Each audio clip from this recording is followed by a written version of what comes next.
on the call who are not normally here, so let's go around quickly and do an introduction. And I'll just call people as I see them on my screen. So Kathleen, you want to go? Kathleen Weiner with United Way, the Grants and Project Manager and Assistant to Andrea.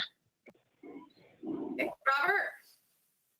Robert Martin, Homeless Caucus. Okay.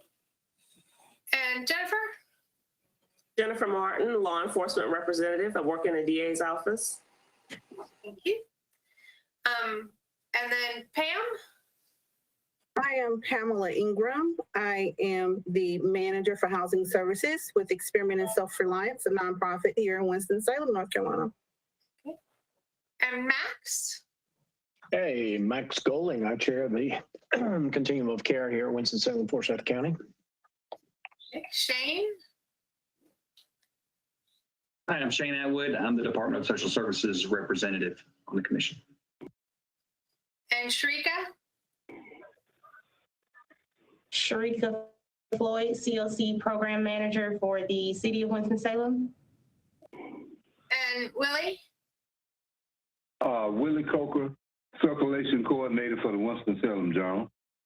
Excellent. And Ron? I'm Ron Harris. My name is Ron Harris. I'm retired VA Homeless Coordinator. Okay, excellent. And I managed to get that through all of that with just people's initials.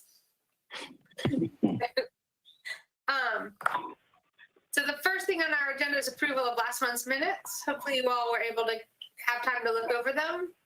And when you're ready, I'll entertain a motion. So moved. Okay. Is there a second? Second. Second, Shane. Okay. Thank you, Shane.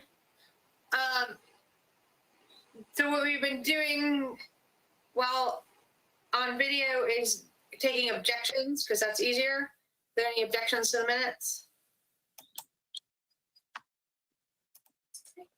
Hearing none, then the minutes pass.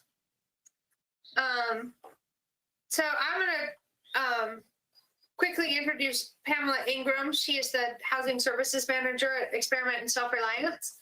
And her agency runs both rapid rehousing programs and permanent supportive housing programs, in addition to an array of other services that they provide to our community. But I thought we'd have Pamela come and talk with us today. We talk a lot about the importance of case management. And I just wanted to have her come and share with you sort of more detail with what all is involved in case management and what they do for the folks that they're supporting. So Pamela, I will turn it over to you. Well, thank you for inviting me today. And hopefully I will be able to get through these slides, and if anyone has any questions after, hopefully we may have a little bit of time, Andrea, to go if we have. Okay, well, good. But again, I'm here just to talk a little bit about case management as it relates to permanent supportive housing and rapid rehousing. And not sure what your background is thus far. So I'm just going to pretend as if you don't know what permanent supportive housing or rapid rehousing is. And let me go back a little bit. So Experiment in Self-Reliance, we're a nonprofit community action agency, and we've been around for a little bit, providing case management to homeless families. So our department, overall, we work with homeless families, and we have different interventions in working with our homeless families. We provide a lot of case management to all of our families. And as Andrea stated, we do provide permanent supportive housing, rapid rehousing. We have prevention. We also have shelter. So we have a mix of housing opportunities and interventions for our families here in Winston-Salem, Forsyth County. The slide that you now see just talks a little bit about what permanent supportive housing is. And again, it's an intervention that combines affordable housing assistance with voluntary support services to address the needs of chronically homeless people.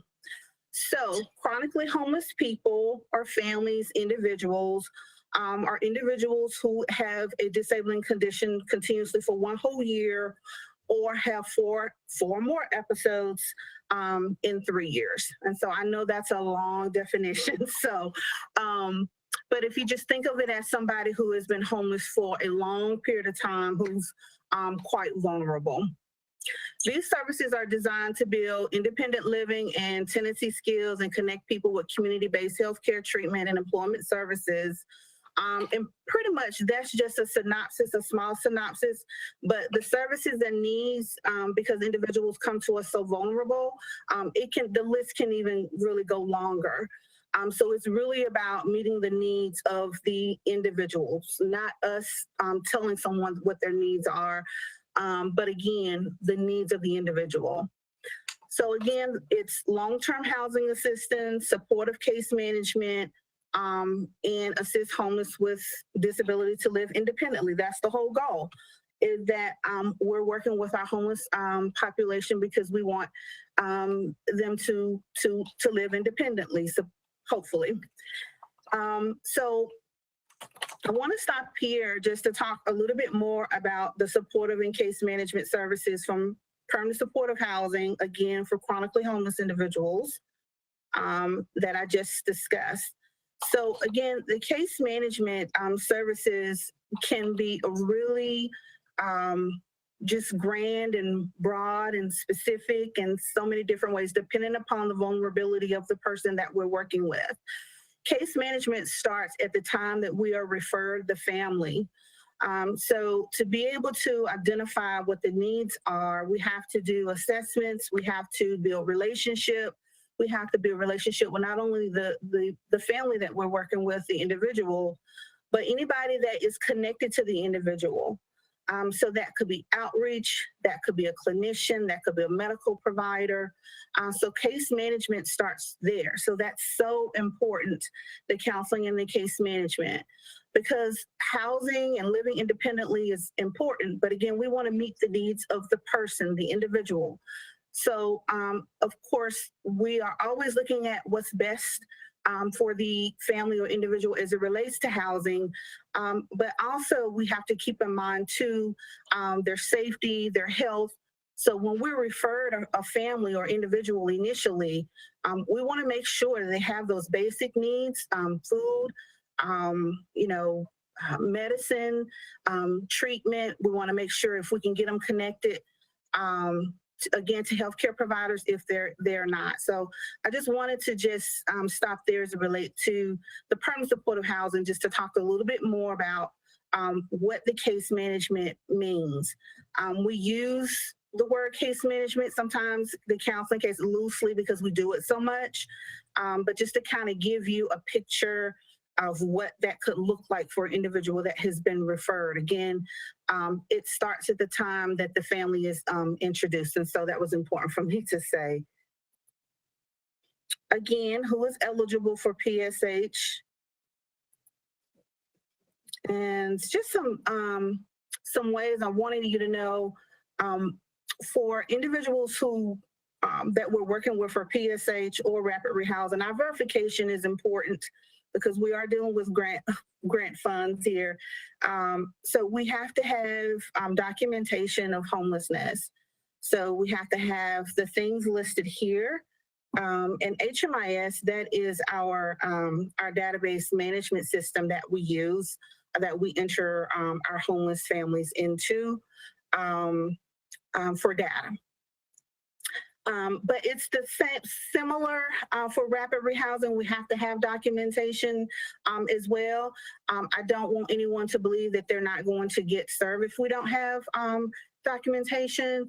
And I know we have a mix of individuals on the line. What I mean to say is, when I talk about having those basic needs, I don't want anybody to think that those basic needs will not be met if they're not documented. So if anybody has any questions about that, we can talk a little bit more about that. But we're always looking at ways to connect individuals or our families with the necessary providers within our community. So we're always, at the time that they're referred to us, if it's permanent supportive housing or rapid rehousing. We're always wanting to do that.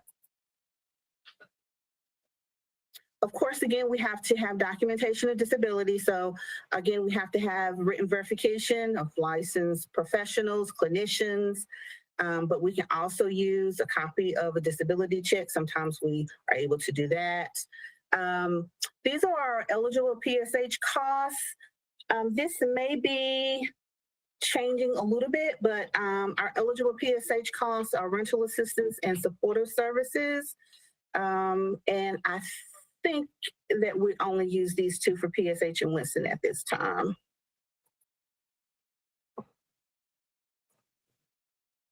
So currently, our focus for PSH, for rental assistance and supportive services, is project-based and tenant-based.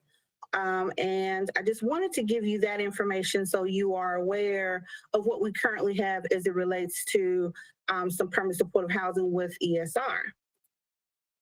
So right now, what our project-based rental assistant looks like for ESR is 5th Street 1 and 2. So this housing development is currently off of Martin Luther King Boulevard and 3rd Street. And so this was our first, I believe our first in Winston-Salem permanent supportive housing project. And so we have families that live in these apartments, and they are receiving that wonderful counseling and case management that I talked about. But we also have someone who lives on site that is staff. And the whole goal, again, is that counseling case management. And what that takes is a team approach. So at the time that they are living in this community, they are connected to, again, supports within the community, which is wonderful. And they have the counselor in case management and the individuals in the healthcare community, possible payees. There's so many individuals that could be a part of the team approach, which is what we look forward to, so that our goal of housing sustainability happens. Just a little bit more information about our 5th Street apartments. Hope I'm not going too fast. Okay, great. And so this is 5th Street 2. So 5th Street 1 is a little older than 5th Street 2. 5th Street 1 apartments is 12 apartments, and 5th Street 2 is 8, and they're across the street from each other. So the rental assistance, or the tenant-based rental assistance, what that is, I describe that as it's not like the project-based, meaning that it's more like a scattered site. I know that's an old term, but I like to use it, meaning that it could be anywhere within the community. Someone could have a PSH voucher and live at one apartment complex, and another family could live in another. So it could be anywhere in the community. It's not project-based, it's tenant-based, which means that the tenant, it's movable.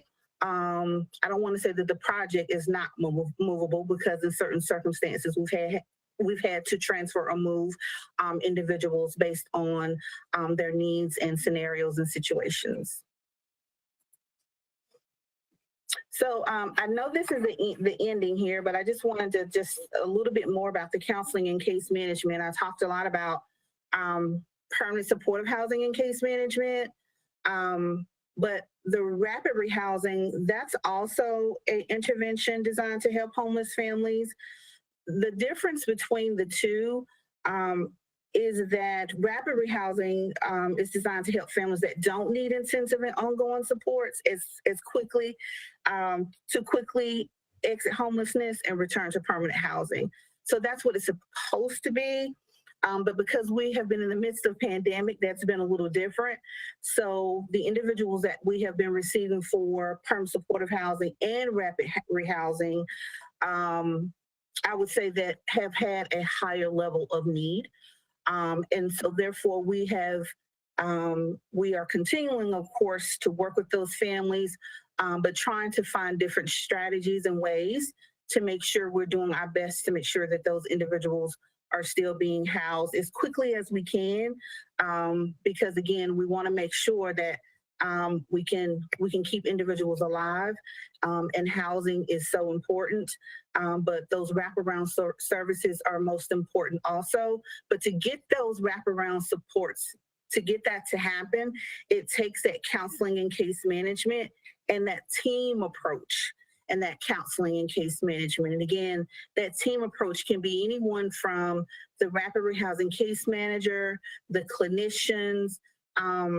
It could be just a group of peer support of individuals that are focusing on that person and the needs of that person, and be able to meet that person where that person is at the time of that they are referred to us.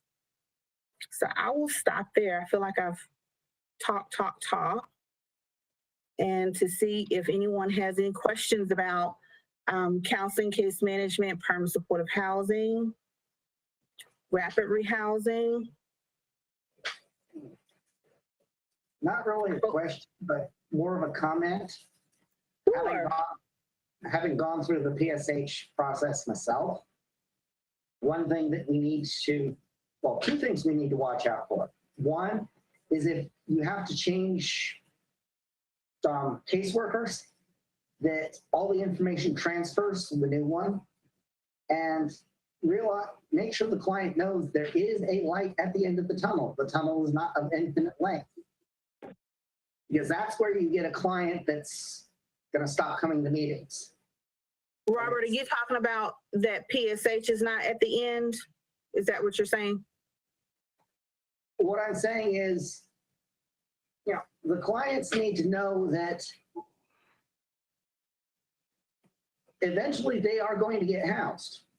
Oh, yes. It's not going to be an endless meeting, an endless, dancing around town, scraping up bus passes to get pieces of paper. And the only one of the big glitches in that is essentially they have to change caseworkers, and the new caseworker is missing half the files. But then again, HMIS solves part of that by having e-copies. Thank you for that, Robert. I agree.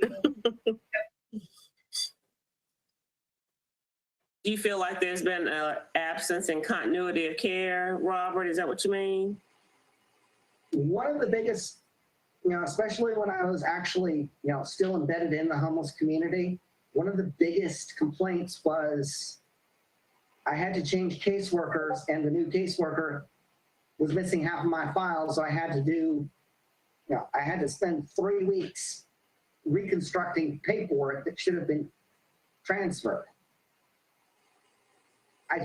I think it's less now, especially since you've got more stuff that you can load into HMIS and have part of that file. But HMIS. Missing pieces between caseworkers. Jennifer, sorry, Robert. Jennifer, HMIS is our Homeless Management Information System. So all the agencies that are providing rapid rehousing and PSH support document that information into HMIS. So they're able to maintain those important documents for their clients, like what Robert's talking about as far as ID, Social Security, certifications, all that kind of stuff that's needed. Okay. Yeah. And is there a limit on the permanent supportive housing, or is this the place that they will live after you've gotten them into permanent supportive housing? Is there a limit, like they live there for 12 months and then you hope to transition them to another apartment? Or is that our ultimate goal, to get them into the permanent supportive housing? So to answer your question, so permanent supportive housing originally, it's permanent. But I believe that originally it was written to it's an intervention for there to be the goal of permanent housing and housing sustainability. I believe that that the goal is for us always to advocate on behalf of the person that they can realize in any community. So when we move them or they have a permanent supportive housing voucher, so if they have all of these wraparound supports and whatever the needs, maybe say it's income, say it's the goal is disability, say the goal. So when they receive those things, that I believe that they can even move beyond permanent supportive housing, is to answer your question. that's my belief. But there are some that permanent supportive housing is the end. But I believe that we can move even beyond permanent supportive housing if we have the continued wraparound supports. Does that answer your question? Yes, ma'am. Yeah. So the other way of saying that is in the permanent supportive housing programs, there's no artificial end date.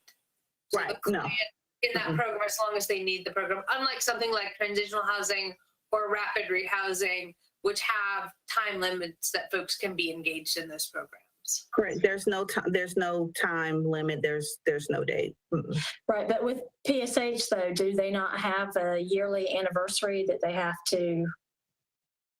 How Yes, does that there is work? Do they have to reapply or explain about? Okay. So it's a recertification. It's a research. So we take a look, we assess income, and there's other assessments at that time. And it happens at the same time, of course, that you are renewing the lease or having to renew the lease. So with the tenant-based, the project-based or the tenant-based, there has to be a recertification and assessment of income and those type of things. And when you're dealing with grant funding, we have to do that always. So yes, there is a recertification that does have to happen. It happens annually, it has to happen anytime that there is a change in income. So excuse me. So who's responsible for making that happen? Does the client have to remember to keep up with that anniversary date, or is there a case manager helping with that? No, the case manager, that's their responsibility. But the case manager, what we will do is that we're constantly sending out reminders, 6 months and beyond, just reminding, your recertification is coming due, it's coming due, it's coming due. And in any of if there's a relationship with the housing authority, then they send out reminders of your recertification is coming due, it's coming due, it's coming due. So there's lots of reminders and letters that are sent, phone calls. So that's another reason for counseling and case management. What if that doesn't happen? The recertification or the reminders? The reminders. What if clients aren't getting the reminders? Well, the reminders, that's a part of a requirement of HUD funding. So there has to be proof of the reminders, where I have to show proof in all of our client files that proves that you reminded the individual that they have a meeting coming up. Mm-hmm. So that you have to have something that says that you reminded the person in what due diligence that you did in trying to remind the person via phone call, via mail, via in person. That it has to be done. Okay, thank you, Pamela.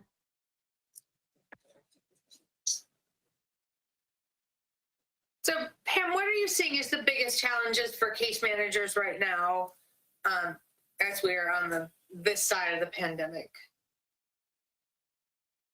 It is making sure that that individuals are able to maintain that,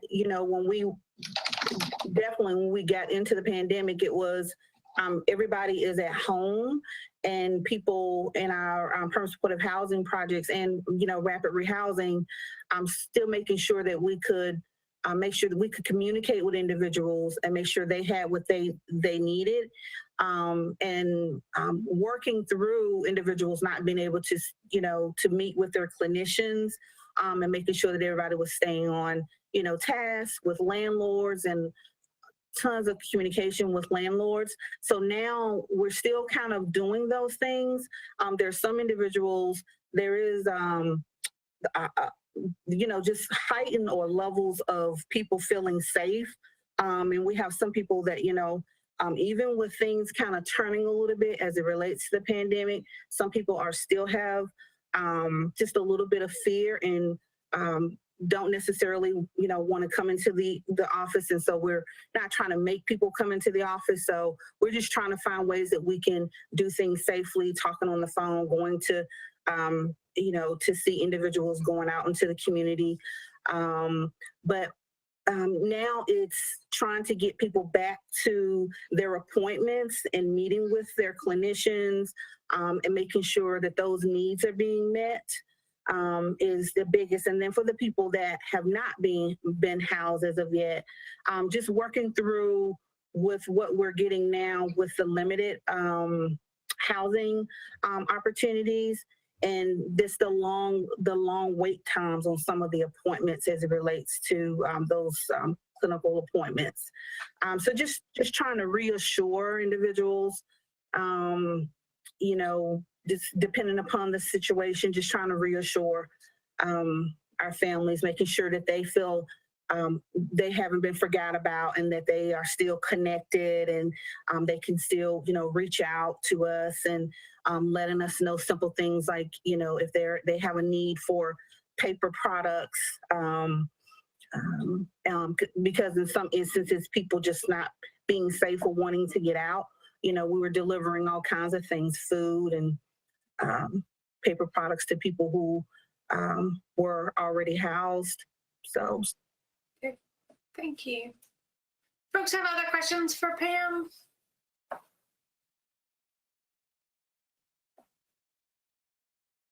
Andrew, thank you for inviting me to talk about the counseling case management. That's something that is very dear to me, and the need is great in working with our homeless population, and we just want to make sure to be able to do that properly. We have to have our counseling case management and our team approaches. So I appreciate anybody wanting to have the conversation, but I would just say to this group, just, any kind of conversation as it relates to counseling case management, just that the need is there, and we know that the need is there, and I appreciate your feedback, Robert. That is something that is important to us also, as the individuals that are working with the homeless population. Everybody has been in a pandemic, so everybody's trying to balance what that looks like. So I appreciate everybody's patience with working with us as a community as well. Well, thank you, Pam, and thank you and all your case managers for all the work you've done, both before and during the pandemic. Yes, it's been quite a challenge, and y'all have stepped up to meet the challenges for sure. Thank you, everyone. So you are welcome to stay. It's an open meeting. You probably heard what's coming on the rest of the agenda. It's about encampments. Yes. I think I will stay if that's okay. Yeah, no, that's fine. Andrew, before you move on, caller 3, is that you, Laura? I just need to get names for the, okay, thank you. Okay. So the last item on our agenda is an update on the encampments. So if you were following the news last week, the COC helped support the city with breaking up the encampment at Akron. We had been planning to do this since mid-February. Because of all the pressures on that encampment, it was deteriorating over time. We had outreach teams and outreach staff up there almost every day, not quite every day, offering folks services, offering them alternative places to stay. Very few took us up on it until last week. So I'm not gonna, last week's a little bit of a blur for me. I can't remember which day it was, but the first day, A gentleman, about a 35-year-old man, was found who had passed away from an overdose at the site. And we worked with the city and the law enforcement that evening into the next day to close down the encampment. And we were nobody wanted it to end that way, but we learned a lot. So one of the things that we did was had a couple of street outreach folks from United Way go up and make one last offer to folks. Do you want to leave? Do you want to come into shelter? Do you want any services? That night, they all said no. And then the next morning, we went back in force. We had more street outreach folks. We had day mark services. We had mobile integrated health. And for those of you who are not familiar with that service, it's a service that the county provides through EMS. And it is specifically targeting high frequent callers to EMS, trying to provide some light case management services to get them the support and help they need to not need EMS quite so much. So they came up, and then Adult Protective Services also came up with us. And at that time, we delivered the message that the camp was closing today. They'd been told every day since February it was closing soon. So it was not a surprise. They did have a very short window from when we said it is officially closing today, but they knew it was coming. And so at that point, when we said it is really closing and this is your deadline, a number of folks did make some different decisions. So we had one woman that evening make the decision to come into shelter. There were two folks who hooked up with Adult Protective Services in order to have them assist them with this, finding supportive housing for, I think they were older adults. MIH was able to connect with 6 folks, and they are supporting them in getting access to disability income, which would be fantastic. And then a couple of folks indicated they wanted support reuniting with family. So we have been supporting that. And a couple of folks chose to go stay at a hotel using their own resources. And then I'm unclear, somewhere between 4 and 6 people moved from that encampment to a piece of property off of Cleveland Avenue that was owned by one of the residents of the camp. So just because you're camping doesn't mean you don't own property, apparently, right? So I believe that it was Chief Thompson who says, you know, we planned for every contingency we could think of, and we knew there'd be some surprise. This wasn't the one we thought there'd be. But they are there, it's private property. I think the city inspectors were going to follow up with them and make sure they're following code on that site. Other than that, we were able to close the encampment without any arrests, which was our goal. The goal was always to lead with social services and not have to rely on police for enforcement issues. And we were able to do that. So from that perspective, I think it was successful. You know, I think the other thing that we saw is that when there was an actual clear and very pressing deadline, people were able to start to make different choices. And all of the agencies and the staff that came together that morning to go and respond did a really good job of working together and coordinating to make sure that everybody who was up there was offered the array of services and allowed to make their own choices going forward. So hopefully we won't ever have to break up an encampment again, but if we do, we've got a better roadmap and some ideas about that. Any questions that folks have? Was this person a visitor to our community, or was he a long-term visitor to the encampment, or was he a recent transplant? I wasn't sure of the identity, if it was someone that we had on our list as receiving services. He was someone that, I don't have a lot of detail, and they haven't released a huge amount of detail, but the outreach folks have told me that he is someone that they were familiar with that had recently come to our community He was transient, had not been up at Akron long before that. So one of the challenges that we saw with the support that community members have been giving to the Akron encampment is that it was attracting people to that encampment. They were coming because they could get free tents, they could get free stuff, they could get free food.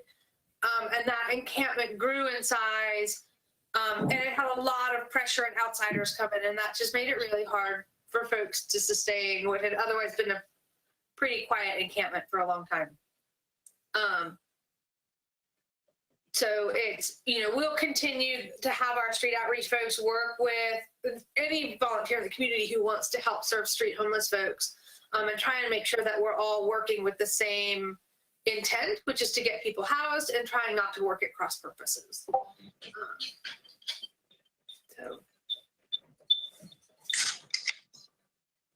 Other questions?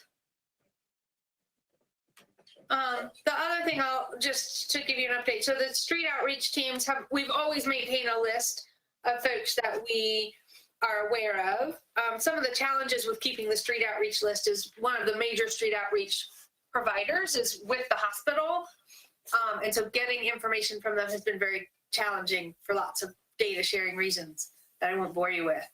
But we've improved those protocols, and because of the way we did the point in time count in January, we were able to develop out of what we think is probably our most comprehensive list to date of people we've had street outreach encounters with.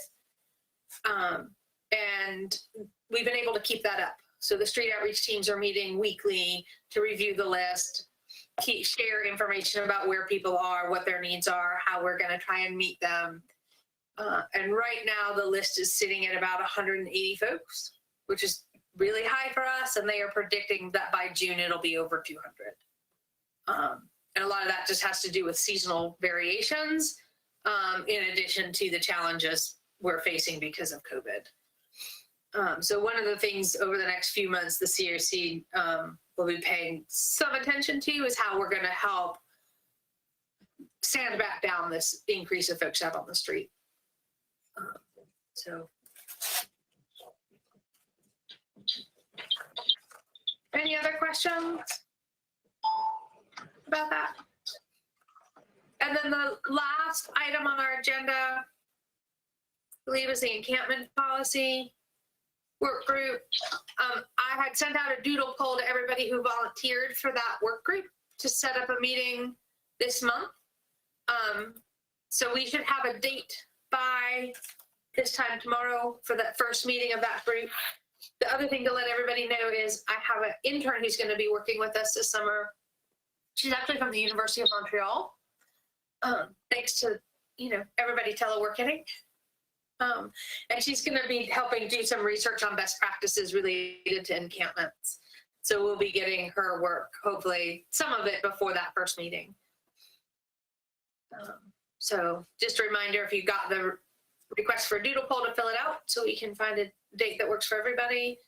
And there was another doodle poll that went out to folks who volunteered for the prioritization committee. So I'm looking for both of those will close tomorrow. So, and that's our agenda for today. One reminder, the June meeting, Jim knew with lots of notice that he had to move the June meeting. So the June meeting is not going to be June 2nd. It's going to be June 10th. Oh, sorry, I didn't get that updated. That's okay. Agenda. But I think I sent out You did. Meeting date invite. You did. I just wanted to make sure everybody knew next month will be on the Thursday, the 10th. So, and that's all I have for today. So thank you, everyone, for your time. Thank you. Thank you.